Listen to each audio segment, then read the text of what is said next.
नमस्कार दोस्तों। आज हम बात करने वाले हैं गांधी इरविन पैक्ट के बारे में। कुछ लोग ऐसा बोलते हैं कि गांधी जी ने भगत सिंह, राजगुरु, सुखदेव को जेल से रिहा क्यों नहीं करवाए या फांसी क्यों नहीं रुकवाए। तो हम आपको बताना चाहते हैं कि 5 मार्च 1931 को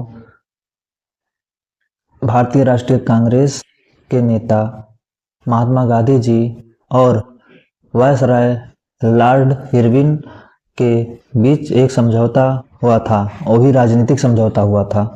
यह समझौता मुख्य रूप से सविनय अवज्ञा आंदोलन को समाप्त करने के लिए और भारतीय राष्ट्रीय कांग्रेस को लंदन में होने वाले गोलमेज सम्मेलन में भाग लेने के लिए उनको राजी करने के उद्देश्य से किया गया था। गांधी जी ने कुछ शर्तें भी रखी थी और कुछ शर्तें इरविन ने मानी थी और कुछ शर्तें इरविन ने नहीं मानी थी। आज इन्हीं बातों पे हम चर्चा करने वाले हैं जो शर्त गांधी जी ने रखी थी। पहली शर्त यह थी कि राजनीतिक कैदियों की रिहाई, जिसमें से राजनीतिक कैदियों को रिहा किया गया था और जो हिंसक थे उन कैदियों को रिहा नहीं किया गया था। और दूसरी शर्त यह था कि सभी भारतवासियों को नमक बनाने का अधिकार दिया गया, लेकिन उसी नमक को हम खुद के लिए उपयोग कर सकते थे, लेकिन उस नमक से हम व्यापार नहीं कर सकते थे। तीसरी शर्त यह थी कि जब्त की गई संपत्ति, आंदोलन के दौरान जो भी संपत्ति जब्त की गई थी वह संपत्ति इरविन ने वापस कर दी थी। और चौथी शर्त यह थी कि भारतीय शराब और विदेशी कपड़ों के दुकान के सामने धरना प्रदर्शन करने की अनुमति दी गई थी। पांचवा शर्त यह था कि अध्यादेश की वापसी, यदि सरकार को लगता है कि अब उस अध्यादेश की जरूरत नहीं है तो संसद में उसे पास नहीं कराया जाएगा तो वह उस अध्यादेश को रद्द कर सकती है। उदाहरण के तौर पर मान लीजिए सरकार ने कोई कृषि अध्यादेश जारी किया था, लेकिन विरोध या परिस्थितियों के बदले के कारण उसे रद्द कर दिया गया था, तो इसको कहा जाएगा सरकार ने कृषि संबंधित अध्यादेश को वापसी की। इरविन की तरफ से गांधी जी द्वारा स्वीकार की गई शर्तें, वह कौन कौन सी शर्तें थी, आइए आगे जानते हैं हम लोग। पहली शर्त थी कि भारतीय राष्ट्रीय कांग्रेस सविनय अवज्ञा आंदोलन को रोक दिया जाएगा।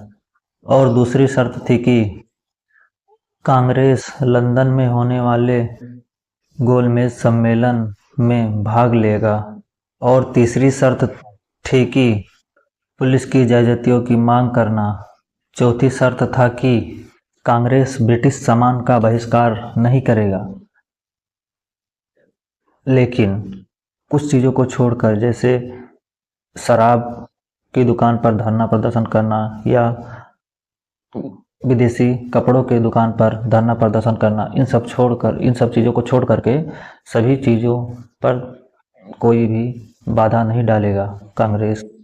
महात्मा गांधी के दो प्रमुख मांगे इरविन ने स्वीकार नहीं किया क्योंकि वह हिंसा के आरोपी थे। इसीलिए इरविन ने महात्मा गांधी की दो मुख्य बातें स्वीकार नहीं किए थे। आइए हम उन बातों को जानते हैं जिसे इरविन ने महात्मा गांधी की बातों को स्वीकार नहीं किए थे और उसे हिंसा के आरोपी बताए थे। पहली मांग थी कि पुलिस के ज्यादतियों की जांच किया जाए।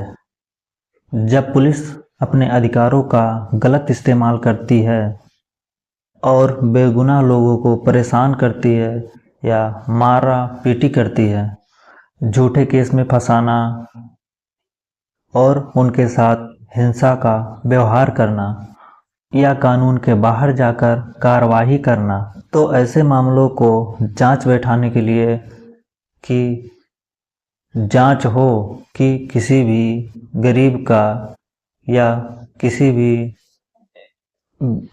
अच्छे व्यक्ति के साथ हिंसा न हो सके, लेकिन इसी बात को इरविन ने स्वीकार करने से मना कर दिया था।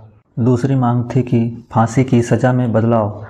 भगत सिंह, सुखदेव और राजगुरु के फांसी में बदलाव गांधी जी यही बोले थे कि उनको फांसी ना दिया जाए, उनको उम्र कैद की सज़ा सुनाई जाए, लेकिन यही इरविन ने स्वीकार नहीं किया था, क्योंकि वह समझौते के कुछ ही दिनों बाद 23 मार्च 1931 को भगत सिंह, राजगुरु, सुखदेव को फांसी दे दी गई थी।